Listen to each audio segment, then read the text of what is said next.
एक और भी भ्रम है जो चला आया है कि नारी को अधिकार नहीं है। हाँ सुषमा जी, ये प्रश्न भी लोग बहुत उठाते हैं। वेद की हम बात जब करेंगे, वैदिक संहिताओं की, ब्राह्मण ग्रंथों की, उपनिषद की, जब हम आरण्यक की और उपनिषद की बात कर रहे हैं, तब क्या स्थिति है? क्या यही है? बिल्कुल नहीं। हाँ।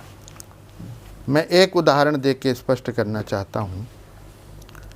जनक की राजसभा में जब ब्रह्म तत्व पर विचार करने के लिए सारे ऋषियों को आमंत्रित किया गया, तो वहाँ पर ऋषिकाएं भी आमंत्रित हुई। और उन ऋषिकाओं में आप सभी जानते हैं कि गार्गी नाम की ऋषिका भी थी। अब ये प्रश्न हुआ कि जो शास्त्रार्थ होगा याज्ञवल्क्य के साथ, इसके लिए जनक ने बहुत बड़ी राशि और धेनु इत्यादि दक्षिणा भी रखी थी कि जो जीतेगा मैं उसे ये सारा प्रदान करूंगा। तो ये हुआ कि इसका मध्यस्थता करने वाला कौन है? कौन कहेगा कि अमुक ऋषि ने जो बात कही वो ठीक है, अब जो ये कही गई वो उससे ऊपर की है, वो जो कही वो उससे ऊपर की है। इस बात का निर्णय कौन करेगा? जज कौन बनेगा?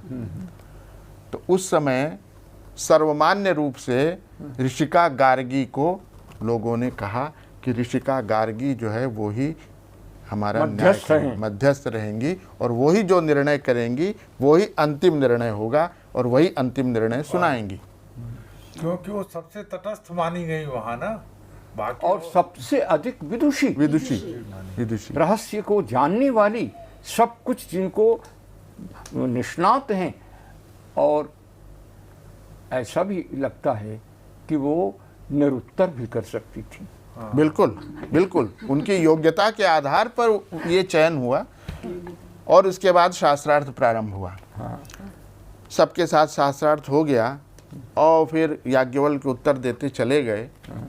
अंत में ऐसी स्थिति आई कि गार्गी ने कहा, और सब ऋषिगण तो चुप हो गए।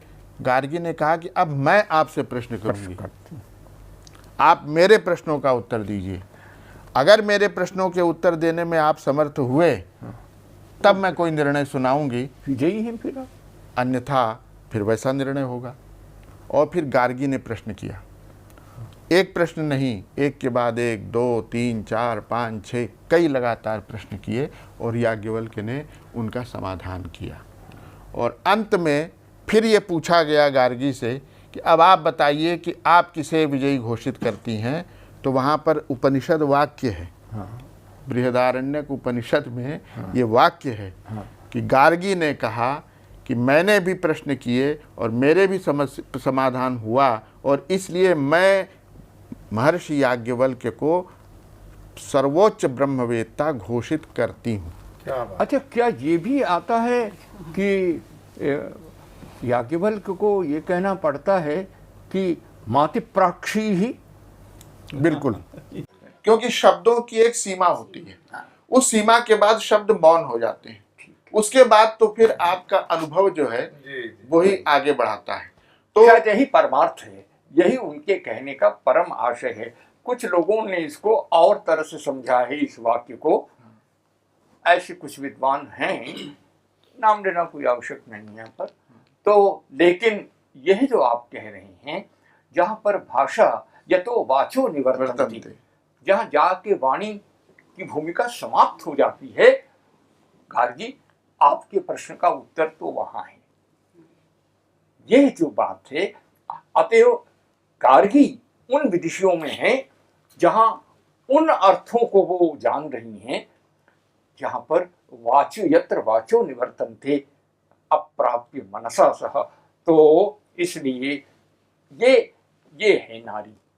इस नारी की और एक नहीं है, अनेक ऋषिकाएं हैं, श्रृंखला है, घोषा है, अपाला है, वो वेद में भी है और वो आरण्यक में भी है, ब्राह्मण में भी है, उपनिषद में भी है।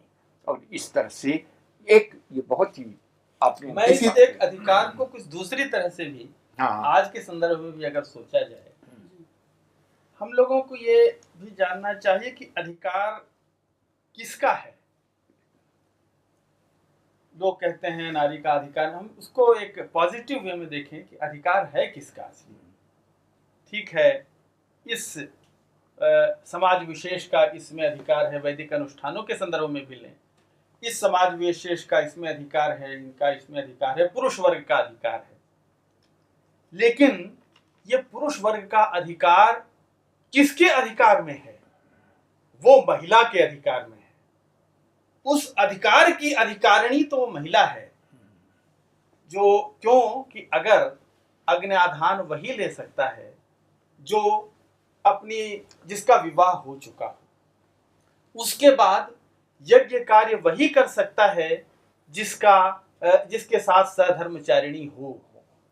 और जैसा कहा कि उस यज्ञ में त्रुटि होने पर उसका निराकरण वही कर सकता है जिसके साथ सधर्मचारिणी हो। और सबसे ऊपर वो कि अगर वो चली जाए तो उसका अधिकार विनष्ट हो जाता है, वो अधिकारहीन है।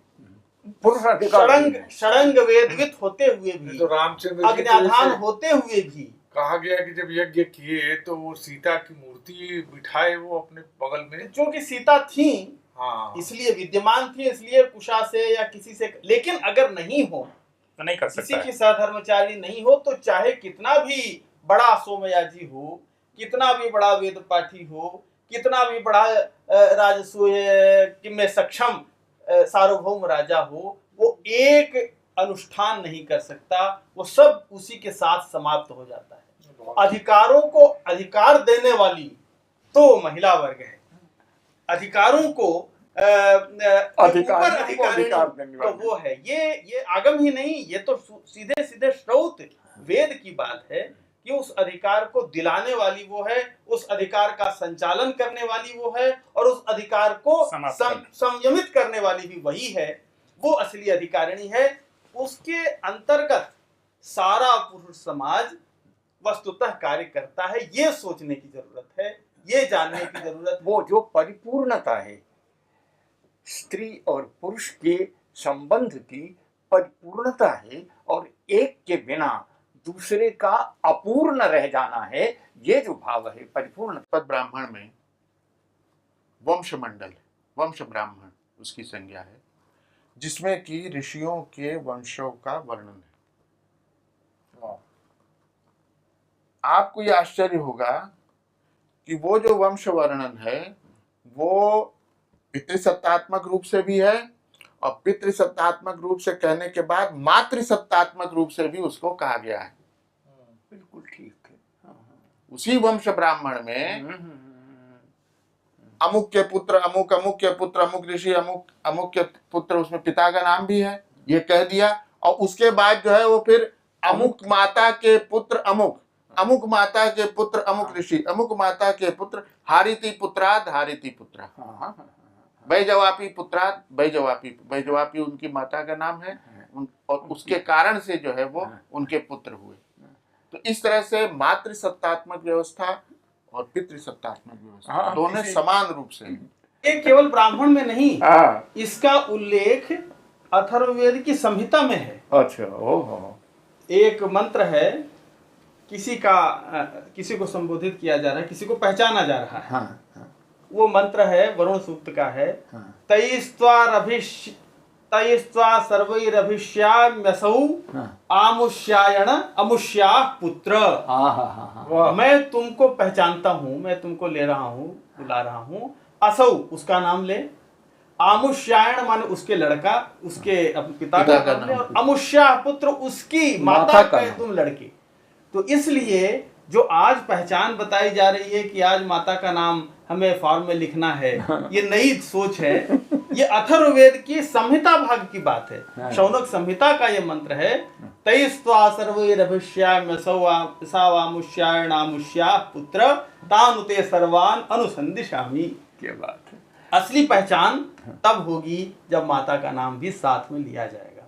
ये हमारे वेदों का उपदेश है, ये आज की खोज नहीं है, और आज के समाज की ये प्रगतिवादी विचारधारा नहीं है।